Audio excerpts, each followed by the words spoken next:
ప్రకృతి విపత్తులు ఒక్కోసారి వాస్తవాలను కళ్ళకి కట్టినట్లు చూపుతుంటాయి. గత ప్రభుత్వ హయాంలో ప్రభుత్వ భూములు, చెరువు శిఖం భూములు యథేచ్ఛగా కబ్జాకు గురయ్యాయి.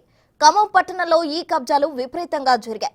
దీని కారణంగానే ఇటీవల కురిసిన భారీ వర్షాలకు ఖమ్మంలోని పలు కాలనీలు జల దిగ్బంధంలో చిక్కుకున్నాయి. దీంతో గొలుసుకట్టు చెరువులు, కాలువల కబ్జాలపై ప్రస్తుతం చర్చ మొదలైంది. ఖమ్మంలో చెరువులు, కాలువల కబ్జాలను ఎత్తి చూపిన విపత్తు. భారీ వర్షాలకు జలమయమైన పలు కాలనీలు.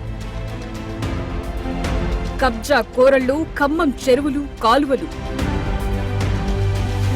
కబ్జాదారుల నుంచి చెరువులను కాపాడాలని స్థానికుల వేడుకోలు. ఖమ్మం జిల్లాలోని గొలుసుకట్టు చెరువులు, కాలువలు అత్యధికంగా కబ్జాకు గురయ్యాయి. గత 10 ఏళ్లలో ఈ కబ్జాల పర్వం యథేచ్ఛగా కొనసాగింది. ఫలితంగా ఇటీవల కురిసిన భారీ వర్షాలకు లోతట్టు ప్రాంతాలు, పలు కాలనీలు జలదిగ్బంధంలో చిక్కుకున్నాయి. ప్రజలు భారీగా తమ ఆస్తులను కోల్పోయారు.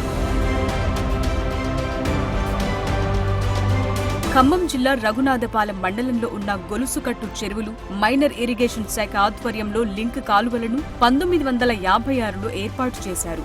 ఆయకట్టు పరిసరాల రైతులకు సాగునీరందించిన చరిత్ర గొలుసుకట్టు చెరువుల లింక్ కెనాల్స్ కుంది. ప్రస్తుతానికి 100 అడుగుల మేర ఉన్న లింక్ కెనాల్ కు కుదించి కేవలం 30 అడుగుల లోపే ఉండేలా కొందరు అక్రమార్కులు కబ్జాల పర్వానికి తెరలేపారు. దీంతో ఇటీవల కురిసిన అకాల వర్షానికి ఖమ్మం పట్టణంలోని 10వ డివిజన్, కవిరాజ్ నగర్ నుంచి 12వ డివిజన్ వరకు తీవ్ర వరద ముంపుకు గురైంది.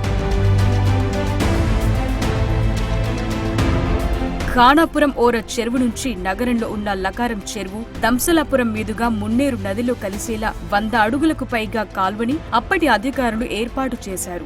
రైతుల ప్రయోజనాల కోసం సహజహిత పద్ధతుల్లో వరదలు ఎప్పుడొచ్చినా పంట నష్టపోకుండా కాల్వకు ఇరువైపులా 20 అడుగుల పైగా కట్ట కూడా ఉండేది. అయితే రాను రాను ఖమ్మం నగరం అభివృద్ధి చెందుతున్న నేపథ్యంలో గత పాలకుల సహాయంతో కొందరు యథేచ్ఛగా కాల్వ భూములను ఆక్రమించుకుని అపార్ట్మెంట్లు నిర్మించుకున్నారు. మరోవైపు వైరా బీఆర్ఎస్ పార్టీ మాజీ ఎమ్మెల్యే బానోత్ మదన్ లాల్ లకారం ట్యాంక్ కాలువ సమీపంలో 120 గజాల భూమి కొనుగోలు చేసి బఫర్ జోన్లో దాదాపు మరో 100 గజాల వరకు అదనంగా కబ్జా చేసినట్టు ఆరోపణలు వినిపిస్తున్నాయి. ప్రస్తుతం ఆయన కట్టిన ఇల్లు, మిగిలిన స్థలమంతా కబ్జానే అంటున్నారు స్థానికులు. మొత్తం మీద ఖమ్మం పరిధిలో 3 చెరువులైన ఖానాపురం పెద్ద చెరువు, ఓర చెరువు, లకారం పరివాహక ప్రాంతాల్లో విపరీతమైన కబ్జాల మూలంగా ఇటీవల కురిసిన భారీ వర్షాలకు మునుపెన్నడూ లేని విధంగా పలు కాలనీలు ముంపుకు గురయ్యాయి. ముఖ్యంగా court area, Wyra road, Kaviraj Nagar తదితర ప్రాంతాల్లోని ప్రజలు వరదల మూలంగా సర్వం కోల్పోయారు. ఆయకట్టు పరిసర ప్రాంతాల రైతులకు సాగునీరందించేందుకు, భూగర్భ జలాలను పెంచేందుకు ఎంతో ముందు చూపుతో ఏర్పాటైన చెరువులు, కాలువల కబ్జాతో ఖమ్మం పట్టణం ఇప్పుడు తీవ్ర వరద బారిన పడుతోంది. ఖమ్మంలోని చెరువులు, కాలువల కబ్జాలపై ప్రస్తుత ప్రభుత్వం విచారణ జరిపి కబ్జాదారులపై కఠిన చర్యలు తీసుకోవాలని ఖమ్మం ప్రజలు డిమాండ్ చేస్తున్నారు.